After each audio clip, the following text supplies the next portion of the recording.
Okay, thank you everyone for joining today. Good morning, good afternoon, good evening. My name is Matt McClarty. I'm the Vice President of Client Solutions for Layer 7 Technologies.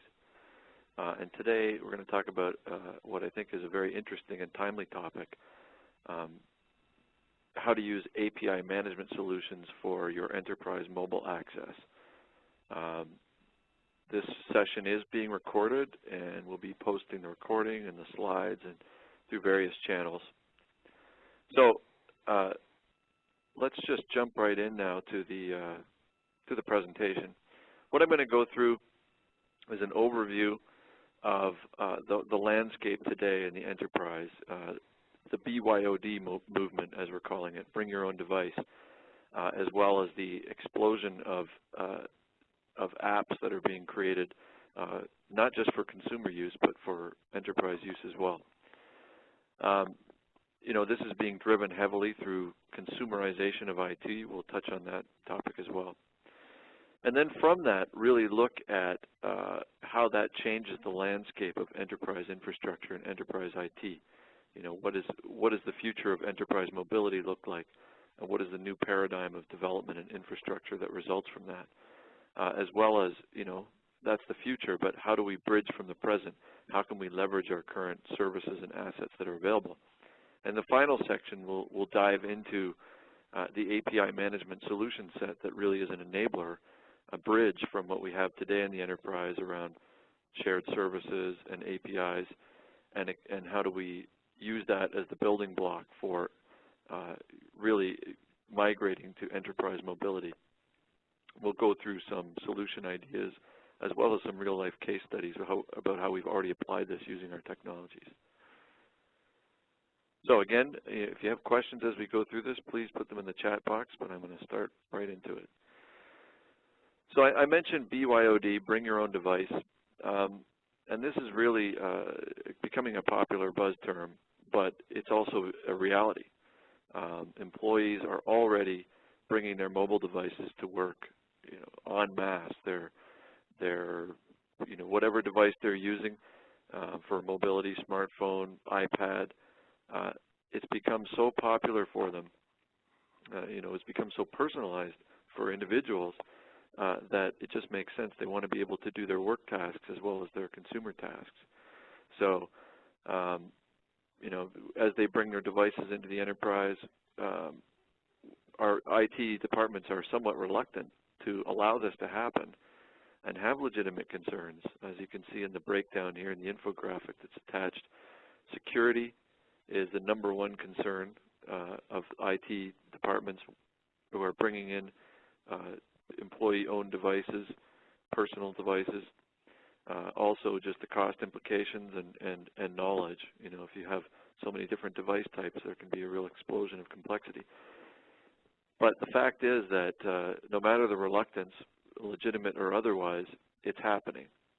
And I have to say that as we move on to the next slide here, this was a study that was done on iPad usage at work around the globe. And keep in mind, smartphones have obviously been around longer than the iPad, but in just 2 years, there's been an explosion of adoption of iPad usage in the enterprise. So if you consider that that's probably the newest technology that would be being driven by consumers bringing their own devices into the workplace, the numbers are staggering. So of the iPad ownership population out there in the world, we're seeing big-time adoption rates across every continent, as you can see in the bottom here. 67% of iPad owners are using them at work in North America, and the numbers are even higher in South America and in Africa, which I think is very interesting. So consumerization of IT really means that in the past, historically we would have this trend where there would be government research, public-funded research done, and that would be brought into the business world, and then out of the business world, the technology that was created would then be given to consumers, right? I mean, personal computing is an example of that. But really that trend's been reversed now, where we see things like smartphones and iPads being adopted widely by consumers, and then that's being driven into the organization, and in some respects our public institutions can be the last adopters. So that trend is real. You're seeing it here. The details on the left of the screen show that for those users of the iPads who are bringing them to work, there's a real effect of replacement of functionality. The highest stat is on laptops, so any users out there who are doing work functions on laptops, they're migrating 54% of those users have partly replaced their laptop work using their iPads. So there are big-time concerns around security, what the effect is going to be, but this is kind of an unstoppable movement right now of individuals, employees bringing their iPads to work, bringing their smartphones to work, and it really brings a challenge to the IT leadership to address the security concerns, address the cost concerns, so on. But not only is there a set of challenges. I mean, this isn't just about consumers wanting to be happy, being able to play Angry Birds at work, right? I mean, there is a real positive effect that can happen here. And although the hardware devices coming into the institution are the catalyst for this whole movement, the payoff really comes with the capability that can be provided through mobile apps. So, you know, we went through the last 10 years of user interface trending towards thinner clients and browser-based applications for portability and consistency of experience and so on. But with the mobile devices now, you know, there's a whole other set of capabilities because they're portable, because they come with integrated functions like cameras and GPS and, you know, compasses, whatever, gyroscopes, any sort of interesting functionality that comes with it. Those can be harnessed and used in new ways in providing user experience, collecting information. And so there is a real benefit to bringing those devices into the enterprise. As you can see here, the survey numbers tell us productivity increases, number one, you know, reducing paperwork, increasing revenue, reducing cost. These are all big drivers for organizations to adopt usage of these smart devices. You can imagine in a paper-based world, this has been an ongoing challenge of how do we replace paper-based processes with digitized media, and that has been a challenge in the desktop world, somewhat alleviated by the portability of laptops, but you go to a whole other level when you're dealing with smartphones and iPads and tablets that can be brought onto the floor of a manufacturing institution, for example, in the medical industry, and there's just all kinds of use. The other thing that's happening is, whereas there was that reluctance even in the consumer world with some of the same concerns that we've seen for the enterprise, such as security, you know, new protocols, new security mechanisms are making it easier and more palatable for consumers out there to go and use their apps for doing sensitive things like banking, you know, doing money movement, e-payments and so on, using their mobile devices. So, you know, apps are really the payoff here, and there's a huge benefit, but the question is, you know, how can we deliver these apps securely? How can we deliver them quickly? And as we've known from all of the enterprise IT work that we've done, you know, since the dawn of enterprise IT, with every new wave of technology comes an initial maybe knee-jerk reaction to say, hey, let's go and rebuild everything using the new stuff. But we know that's not how it works, right? We know that the best way to go forward is to be able to leverage the best parts of what we've already built and then harness the best, most innovative and useful pieces of the new technologies. So we move on to the next slide. This is actually a model for the pillars of an enterprise mobility strategy. And this is straight from a book written by Nathan Clevenger called iPad in the Enterprise. This is a phenomenal book. I recommend it to anyone. And it really, the scope of it, although it does have some very good and very specific material around the iPad, really addresses this whole space of enterprise mobility and how do you leverage the benefits of the mobile space for enterprise. How do you address exactly what we're talking about today? So I highly recommend this book. and it really does take a big picture view, and really talks to a number of different stakeholder audiences. So highly recommend it. The piece I want to focus on here is this middle piece of the pillar, Enterprise Services Platform. So as I said in the last slide, really we want to get apps out there. We want our workforce in the organization to be able to leverage all the strengths of mobility in their enterprise IT. But how do we enable that? You know, a lot of these apps, we can have fun bells and whistles on the device itself, but a lot of them are still going to be data-driven and still going to be leveraging the key data assets that you have in the enterprise. And the cornerstone of that is what is called the Enterprise Services Platform in this model. And this is really akin to those data services, those web services, those APIs that expose the core business function of the organization, of the business. So really, you know, behind that platform, there's a lot going on. You've got all the data in the organization, all the infrastructure, all the business logic that's tied to those assets. But fundamentally, the interface point for the mobile space are these APIs that are serving to provide a very thin and useful, as needed data interface for mobile apps to connect to, and then leverage that functionality. And we've really seen an evolution happen around that we'll get into. But first of all,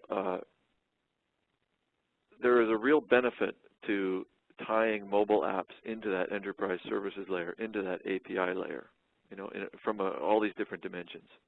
So when you have the enterprise services available through APIs, it really gives you the chance to increase your revenue. I mean, what we're seeing happening in organizations is historically you've had this application integration that happens that is usually internally done, and when you're offering up these services, you know, the whole SOA movement was around reducing cost by providing services to reuse.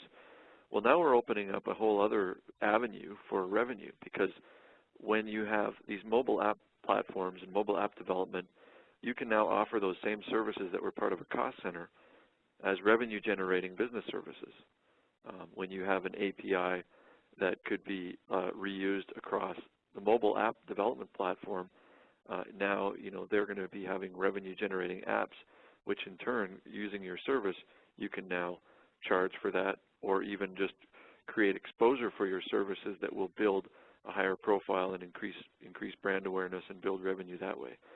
So there's a whole ecosystem of APIs that are out there, and for organizations that are exposing their APIs, they can either do it to third-party app developers and drive revenue that way, or even have new routes to market and drive market that way through their own internal mobile channels.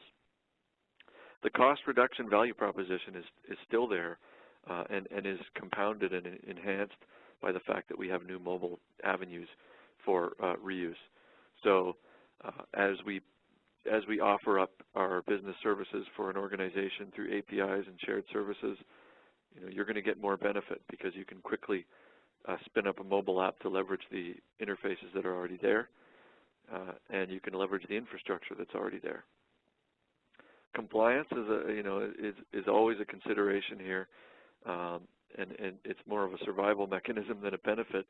But being able to leverage the services platform, being able to leverage existing security policies and technologies is a big savings, because you can, you know, point to existing compliance and regulatory initiatives and say, all right, you know, we satisfy that already, as opposed to having to go through the entire compliance process, soup to nuts, if you're spinning up an entire new infrastructure. And finally, quality of service is a consideration, is a big consideration, because I think what we're seeing in the early wave of mobile is we're seeing, you know, kind of dipping our toe in the water type mobile services, marketing-driven exercises around how do we get an app in the App Store for our company that will raise awareness in the community. But, you know, as we go through the evolution further, the types of services that we'll be offering up to the mobile community, more and more are going to be mission-critical type applications, transactional systems, things that are going to require a much more sophisticated level of integration.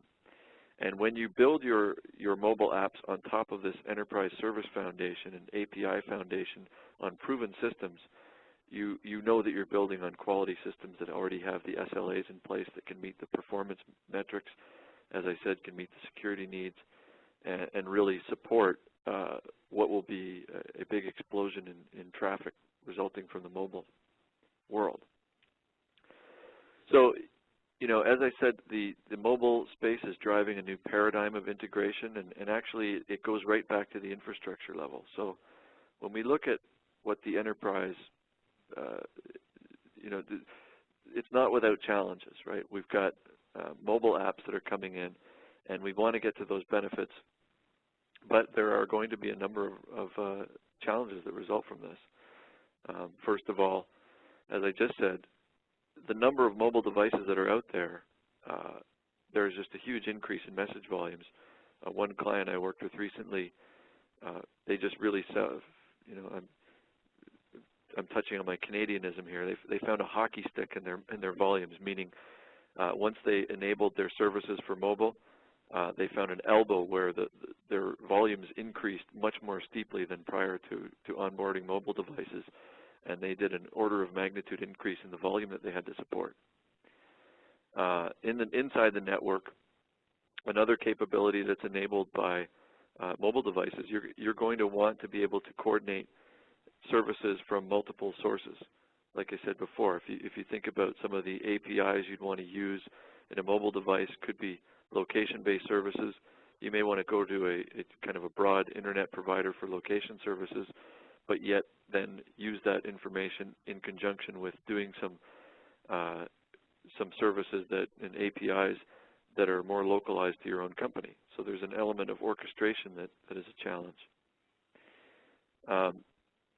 The other thing that's happened, you know, as we've seen services platforms grow up in big enterprise, a lot of times you can see web services-based, SOAP-based interfaces, and really for the mobile world, there's a real need to be lightweight, to be thin, and to provide only information that's needed in order to minimize the data footprint going back and forth from the mobile devices to the enterprise.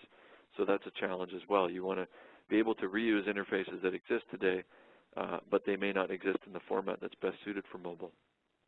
In the data world, really privacy end-to-end, integrity end-to-end, they have to be preserved. The bring your own device approach itself, because it mixes personal and business use, that really changes the security model as well. I think in the desktop world, we were used to just locking down the device, having a managed device, but that is not going to be acceptable here in a world where, you know, users have a lot of personal data there. They're not going to accept having their device wiped out because they've got a new release, a new version of some managed software. You know, like I said before, they're not going to want to have their Angry Birds games wiped out because you're doing a new OS upgrade, something along those lines. So it really changes where the security perimeter goes in the paradigm of integration. Again, APIs themselves have to be reusable across multiple platforms and non-mobile platforms. So even though you're servicing the mobile community, you still need to be able to provide those APIs out to the existing consumers. And finally, there's another revolution going on in the infrastructure behind the scenes, behind the APIs around data. So, you know, big data, all the business intelligence that can be derived from big data, there's going to be a real challenge to be able to service that in real time and have that accessed by mobile devices. So there's this whole wave of evolution that's happening, and big benefits that we can reach, but also big challenges that we have to face. So in order to address this, you know, following on the last point as well, this is kind of a look at the first decade of the 21st century and the traditional three-tier infrastructure that was put in place to support web-based clients, thin and thick, and really service web apps and web services. web proxy, app server, and then data services connected to the storage. So this is really can be tweaked a bit in order to provide the same service to the mobile world, but there are some key differences.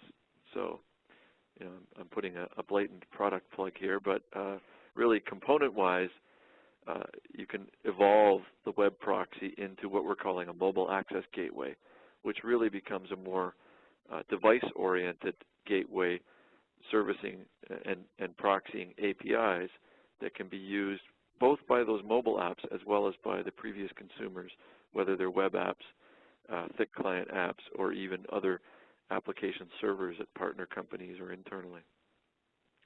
The app server becomes the API server, really, and this is a bit of just a naming convention, but there's an important distinction here.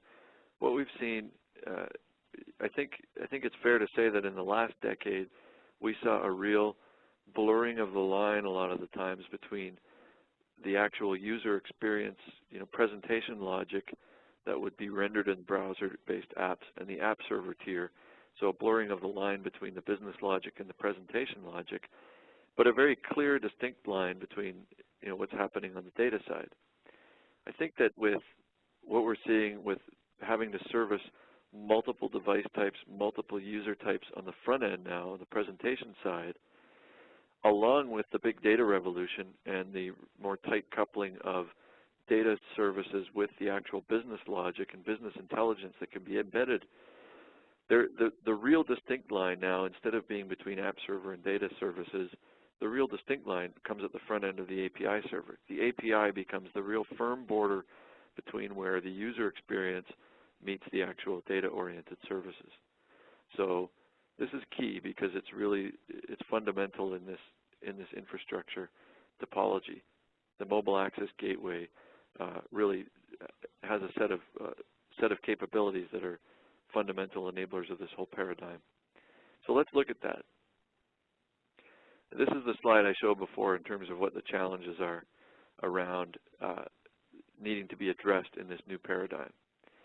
And the good news is that this mobile access gateway concept really addresses each of these points.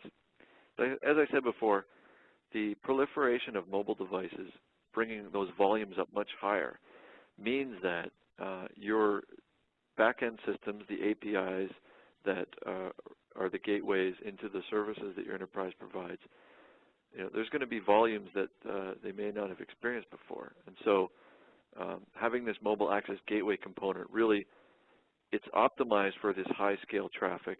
And there's a huge benefit for consumers of these services to go to one place, have a one-stop shop for APIs, which is great, but you have to make sure that that one-stop shop, being the gateway, is ready for that volume of traffic. All of the different API servers on the back end may have just slices of that volume, but the gateway needs to handle all of the volume. And so, a gateway needs to be optimized for that traffic. Also, as I said, the blurring of the line or the movement of the perimeter based on the bring your own device approach, instead of being able to lock down the whole device, means that you're going to need to move the security perimeter back. And this could be either in the app sandbox on the device itself, but in all cases, you need to make sure that you've got strong security protection in the gateway layer. So at the entry point to your organization, as soon as those mobile devices are sending requests in, you need to have very strong security enforcement at the API layer. So one of the things that's happening, we had a pretty well-evolved security model around SOA, around WS security and so on. In the mobile world, where REST and JSON are more popular protocols, up to this point, there isn't the same evolution or maturity of standards. But the good news is that OAuth has really emerged as a common spec that is being embraced by the app development community and the API provider community. And it really is tailored for this use case. So having OAuth support in the mobile access gateway key in supporting both single enterprise use cases as well as those cases where you have more than one API provider and you need to be able to be authenticated and authorized appropriately. The composite services that are needed, again, you need that federated security to handle it, and also the ability to orchestrate between multiple API providers.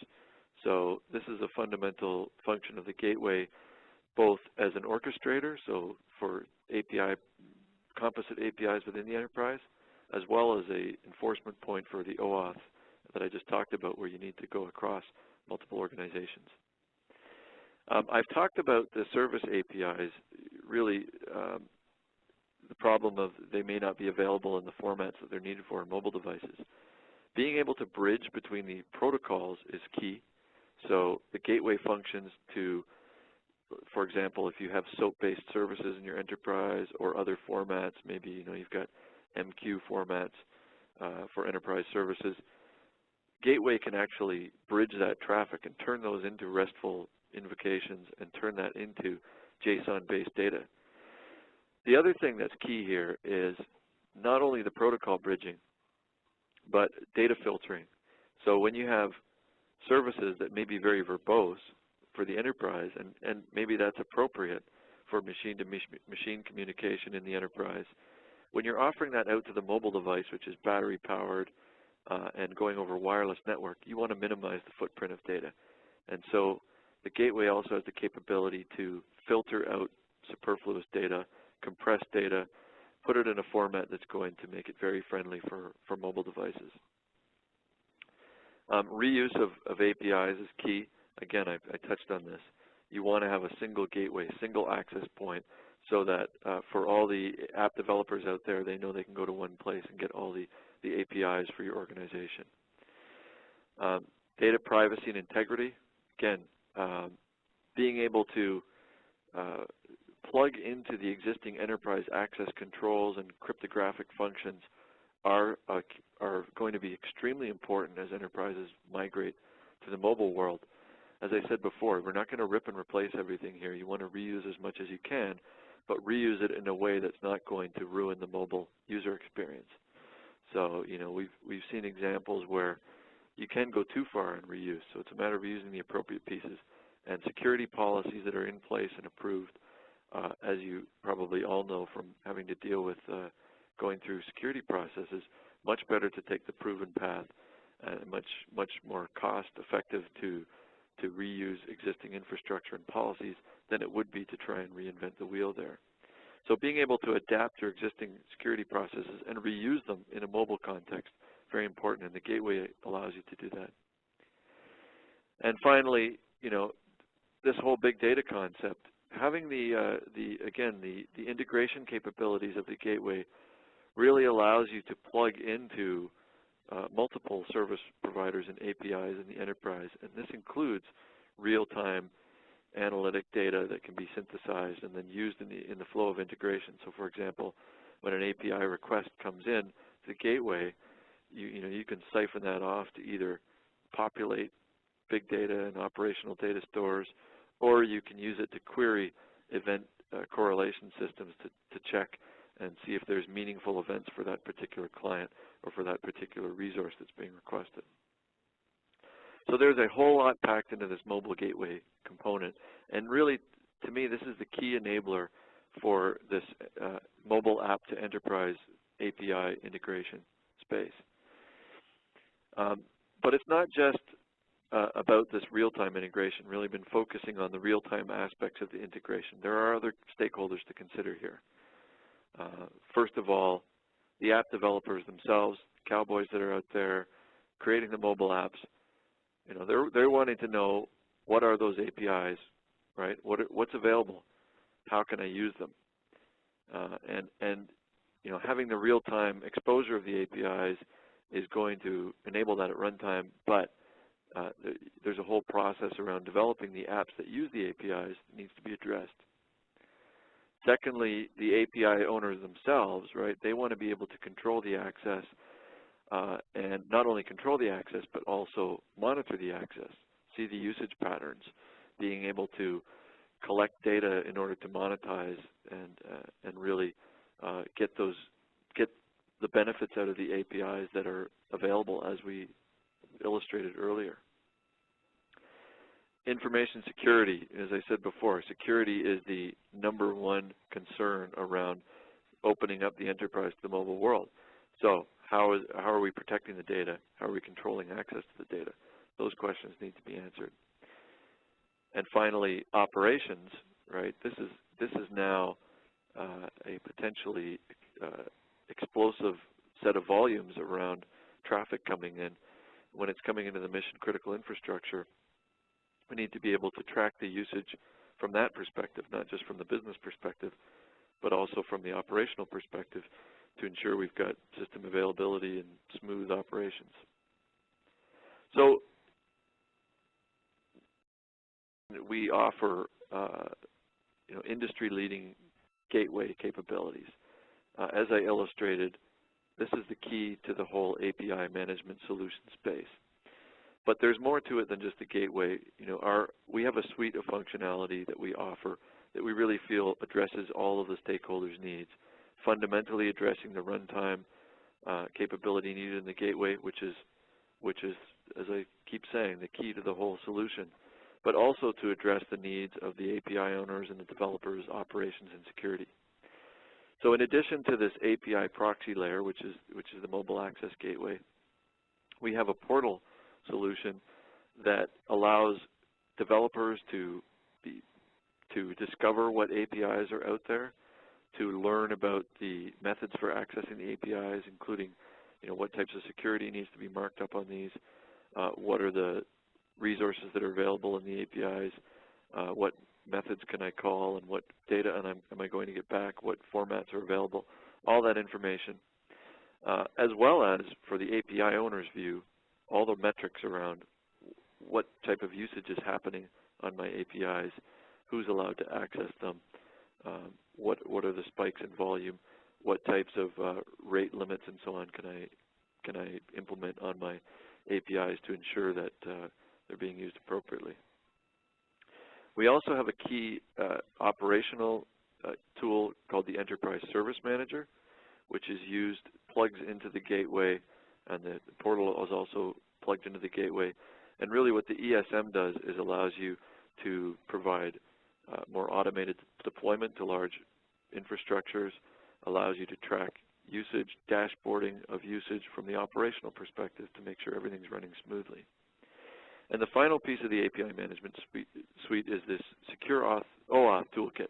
As I mentioned before, OAuth is really the de facto standard in the mobile app to enterprise integration space. It has been embraced, and really we've got the toolkit that allows you to support a wide variety of OAuth scenarios for both two-legged OAuth, where you're just dealing with a mobile app connecting into the enterprise, or three-legged, where you're dealing with multiple API providers and leveraging a single authorization entity. So a very comprehensive set of functionality, and let's take a look. So how it all works, really, you start with the security groups internally and the API owners publishing and securing the APIs to make sure that they're available out there for the mobile world. Once available, you can onboard the developers. They can then leverage the APIs that are there using the portal, which automatically can discover the APIs that are available in the gateway. Thirdly, tracking the usage, you can monitor your APIs for operational purposes and monetize them for business purposes by tracking all the usage statistics. And this becomes a real loop that we keep going through and keep iterating on to add new versions of APIs, add new APIs, and continue to foster the community of development that can be both inside your enterprise and outside your enterprise as you're migrating to the mobile world. Just to go through some of the feature sets that are available in the technology, as I said, the gateway is a fundamental piece, and this is really the mission-critical runtime infrastructure that, as we move to the enterprise mobile space, becomes the absolute key to the whole picture.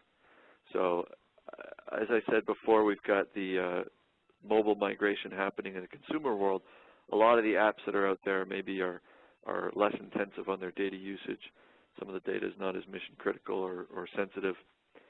So they're not necessarily taxing the infrastructure of a large enterprise. As we get more mission critical with the APIs that are going to be offered, and as we look to offer up enterprise apps on mobile devices that will be used for the day-to-day tasks of employees in an organization, the volumes are going to go up, the security needs are going to go up, and just the number of APIs and apps are going to increase steadily, so that if you don't have a strong security enforcement point on the perimeter of the integration point with the mobile devices, and if that piece is not tuned for high volume, it's just the solution's not going to work. And the good news here is that our gateway has evolved for 10 years in supporting high volume, high security environments, and is easily extensible from our heritage of web services-based integration, XML and web app integration, to the mobile world to handle RESTful interfaces in OAuth and JSON formats and all of the data filtering needs for mobile. So this is, as you can see, a ton of support for standards that are required in the mobile space. Now, on top of this, I want to just talk a bit more about OAuth. The web app world had its own security model that built up, very cookie-based, browser-based, and really built on a set of assumptions around being able to lock down desktops and laptops. And although, with laptop usage, you could potentially lose a laptop, chances are if you did, somebody's going to have to hack your password and so on to break into that laptop. Leaving your phone in the back of a taxi is a much more likely scenario. And as I said before, we just can't build any sort of security solution on the assumption that the physical device is always going to be in the right user's hands. So really, to accommodate this and to ensure that we're enforcing security on the perimeter of the data services at the API level, OAuth is the standard of choice that allows you to both handle those two-legged and three-legged scenarios. Within the OAuth world, there's really a few different roles. We've actually created the gateway so that you can provide either an authorization service for OAuth or have Layer 7 be the resource server as well. But in a lot of cases, we're both.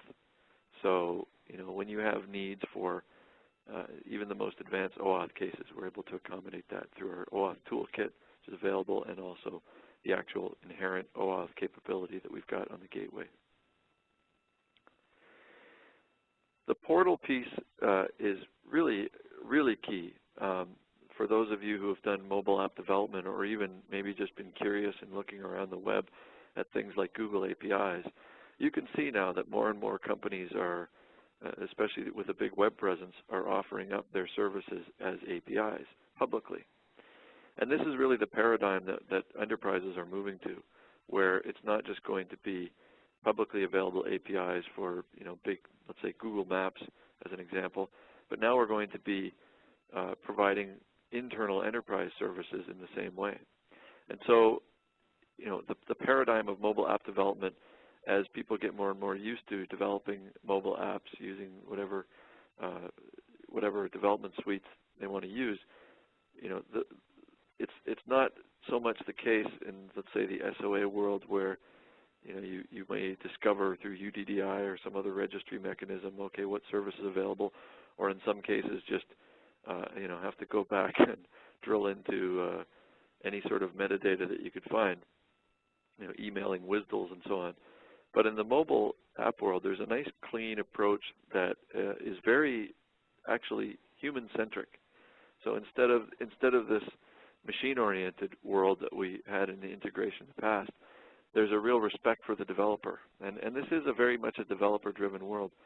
So what we've observed, and we've worked with our clients, is that this approach of really catering your metadata around your APIs towards the developers themselves, making it very readable, doing everything from the coder's perspective, including snippets of code, including whatever metadata makes sense and explanations. This is the world that we're moving towards for mobile app development. And so we have this portal piece, which, as I said, the good thing is it plugs directly into the gateway and discovers the APIs that are there, but then turns that into a very human-readable context that makes it very palatable for developers to go in and find out what APIs are available in the enterprise. And the fact that we're building it off of the runtime piece makes it very much a quick start for organizations who want to move to this model, want to offer up their key services as APIs within the enterprise. And lastly, the operational side of it, when you're seeing the APIs, you know, we can really use a combination of the operational metrics as well as what I'm not showing here, which is the portal piece.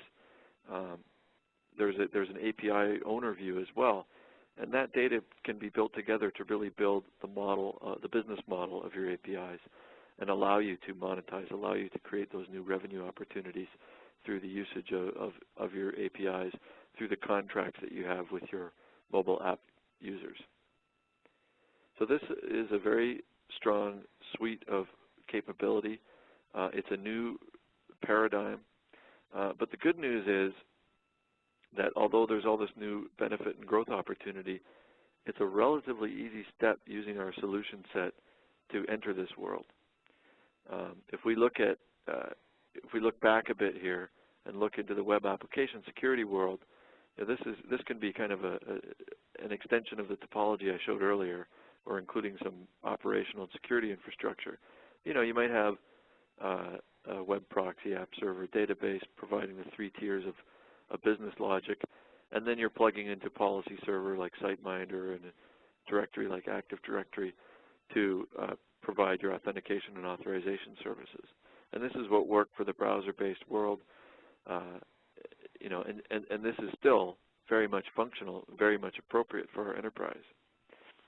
What we saw evolve over the last 10 years or so, you know, as companies adopted web services and SOA, you know, probably moved to a model where, okay, now we have this capability, and this is really where layer 7, where we've cut our teeth and grown tremendously as a company, providing web services security functions, plugging into that existing infrastructure, and providing B2B web services, providing internal web service policy enforcement, and already establishing the components that are involved in these mission-critical integrations. The good news for moving to the mobile world is that it really is not a huge leap forward to establish the infrastructure. You know, you can leverage the same gateway infrastructure that you have today if you have it. You can leverage the same components in the enterprise. We can plug into SiteMinder and offer authentication and authorization. You know, we can bridge between OAuth on the front end and calling into the Active Directory on the back end. We can continue to monitor gateway services the same way. You know, connecting the mobile apps, probably the key infrastructural component to add here is the API portal, where you're able to now discover the services that are available and do the development that way. But even that component utilizes the gateway functionality that's already suited for the enterprise usage. So this evolution, I mean, I think this is good news that in order to establish a strong mobile integration based on these APIs that really encapsulate the key function of your organization is not a huge evolution step forward. It's not a revolution. It really is an evolution. Now, we've got a number of customer stories already. You know, I think my impression before really diving into this space was that organizations were a lot further behind the curve on adopting this bring your own device approach, but there are actually a number of organizations that are really, really far along the curve here. We've been working with a number of them. This is one example. You can imagine the healthcare industry. We've got, you know, that's an industry where there's huge movement towards, you know, HIPAA standards and so on, and digitizing all the medical records data that's out there. The easiest way to do that is to capture the data in a digitized form in the first place. So iPads are becoming very popular in the healthcare space, and we worked with this one customer who wanted to make sure that we're capturing information on an iPad app that can be passed around and capture that data securely and digitally instead of putting it on a paper form, having to go into the doctor's office and fill in the same form every time you go for an appointment, really getting that caught up front in a much more smooth way. Huge cost savings, better customer experience, and a more optimized process. So that's one use case that is becoming more and more popular. Another case here, we worked with an airline service provider who, actually took the approach of, just web app enabling taking their existing kind of back-end services and just trying to put a web front end on that, browser-based front end, and throw that out in mobile space. But that didn't go over well because although users had access on their mobile devices, they weren't happy with the user experience. So they took a second step, and they were able to leverage the actual back-end APIs that provided the services, but they built their own mobile app, which was much more popular, tailored to a much better user experience, and then utilized the actual APIs and portal functionality to develop that mobile app quickly. And now they have very good adoption rate on their mobile usage, and as you can imagine, for their customers, being able to access their services in a mobile much more gives them a lot more capability than having to be tied to a desktop or a laptop computer. And the final case study, I think, is a very interesting one where this is really a case of not just the mobile use case, but looking at that whole evolution that I just went through. We're working with this energy provider where they're going through smart grid migration, which is a huge, definitely a quantum leap forward for the energy and utilities industry, going from very limited data flow, infrequent data flow, to a world where they can now collect data much more frequently and with much greater granularity from smart meters, and even have the opportunity to connect to those smart meters and manage them in real time. So they've actually taken a number of steps using our gateway technology where, first they're using us as a very high volume gateway for handling the smart meter data coming in. Secondly, using us as a security gateway for their assisted service channel to do the authentication and authorization controls as they connect their CSRs into their monitoring and servicing applications. And then the next step they're taking is to leverage those APIs that expose consumer services and provide mobile self-service so that now they can connect into that smart grid infrastructure and actually tune, allow their consumers to do settings. So this is a great evolution step where you can see, they started with just an integration use case inside the enterprise with their smart meters, but have continued to extend that and are now extending that out into the mobile world. So, big time cost avoidance for having to deal with the volume of traffic they've got from the meters, better customer service, and improved availability because they're able to provide that proactive system monitoring. So across industry, this is every industry is going through this evolution. Every industry is adopting mobile in a big way. Huge opportunity, and I really feel strongly that utilizing the APIs in the enterprise, there's a big value proposition for our solutions to be able to get you up and integrated quickly. So just to summarize, there's no stopping this tidal wave of users bringing their own devices into the enterprise. And it's a challenge. It is a big challenge for the IT groups in the enterprise to accommodate that wave without compromising security and SLAs. So it's a tightrope of making sure that we can do that. There's a big benefit and a big upside to those mobile apps. And really to enable that upside and to address the concerns on the previous point around not compromising security and SLAs, I really think the best way to go is to leverage those existing services and APIs that are already available and proven in the enterprise. And really this API management solution space, and in particular our Layer 7 API management solution, which really I think is unique in being able to handle the enterprise SLAs for that gateway, that key gateway functionality, I think is a key way to get started and get started quickly. So thank you very much for your time. I'm just going to go to the chat box now and address some of the questions that we've got. So the first question is around, do we see enterprise applications being moved to the cloud and to assist in scaling requirements for handling mobile? And this is absolutely the case. So I both feel good about and bad about the fact that I don't think I said cloud once through the whole presentation. But absolutely, the three big waves of IT or trends or movements that are happening this year are mobile and big data and cloud. And I think cloud is really being driven especially by mobile, and that's the point that's being raised in this question. So what we're seeing is, to the point I made earlier, cloud-based applications, by their very nature of being accessible through networks, are very much API-driven applications. I mean, you have some SaaS applications that are web app-driven, but a lot of the public cloud services, Salesforce being the big example, have those APIs already available to be consumed in the way that we're describing here with enterprise APIs. And also, especially when companies are moving their own applications out of their enterprise into the cloud, we're definitely seeing that. And again, the common denominator there is the API. So we have a number of customers who are today moving their workloads into the cloud, and we do have examples where we're providing multi-channel access into those cloud-based services, and in some cases handling both the on-premise workloads and the cloud-based workloads through our gateways consistently.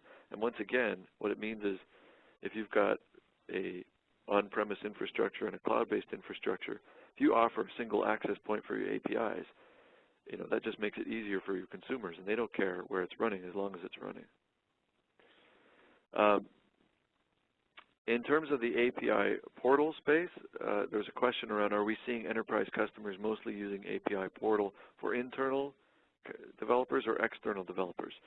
At this point, really, the trend is that there's a lot of, most of the API or most of the mobile app development is happening externally.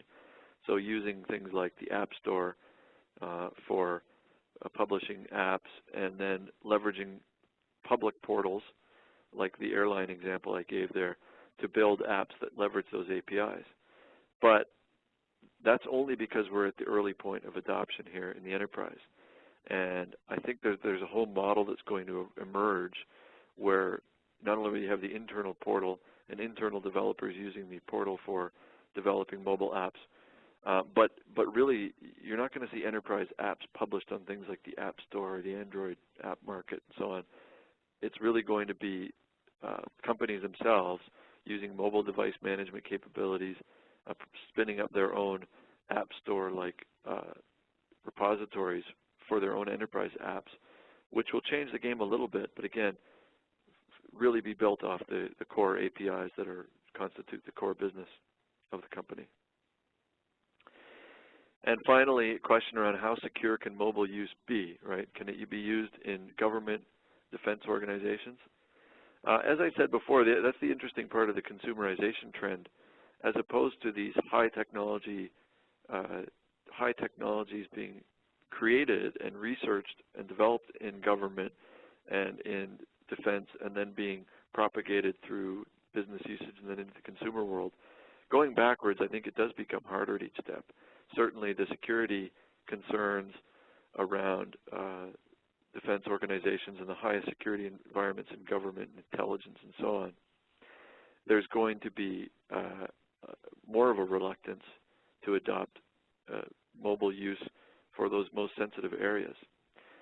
But because the upside, I think in this case, in those sectors, certainly a stronger arm of IT to push back on adoption. Like it's not just going to be, some agent coming in and saying, "Hey, I want to use my iPhone for looking through the sensitive intelligence data." But really, what you're going to see is the upside around the benefits of mobile enablement are so huge, and especially in those sectors. So you can imagine mobile defense units, that there's no avoiding it. I mean, the mobile technology, wireless technology, is already being used in enclaves and is already being used in ways. But this leveraging of the APIs, certainly the security models that have been leveraged for mobile usage today in those sectors will be used for API access as well, and it'll make sense to have the technologies themselves used, although albeit maybe in a little bit of a different way. Okay, well that is the set of questions that we had in the chat box. Once again, I'd like to thank you for your attendance today. As I said, this is recorded. It will be posted, and please check back on our social touch points to make sure that you connect in for our next webinar in the series. And I look forward to talking to you again in the near future. Thank you.